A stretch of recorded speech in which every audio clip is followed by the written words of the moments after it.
decembar, noćas je pao prvi snijeg. Ustao sam i vidio sve prekriveno bijelim pokrivačem, izgleda kao najljepša razglednica. Izišli smo napolje, očistili stepenice i prilazni put, a onda smo se grudali. Ja pobjedio. Slušaj dalje, kad je prošla Grtalica, morali smo ponovno očistiti kapiju. Koja divna zemlja, volim Kanadu. 12. decembar, noćas opet snijeg i opet prošla Grtalica i zatrpala kapiju. Ovdje je zaista prekrasno. Grtalica bolan, onaj ratrak.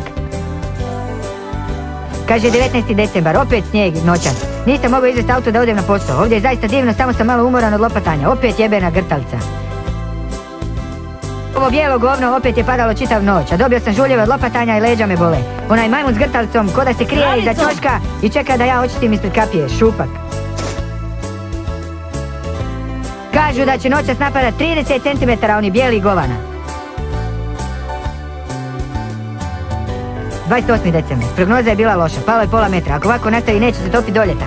Grtalica se zaglavila i taj šupak došao do mene tražiti lopatu. Rekao sam mu da sam skršio već 6 lopata čistući ta govna s vrata što ih je on nabio i zamalo sam mu je otro u glavu.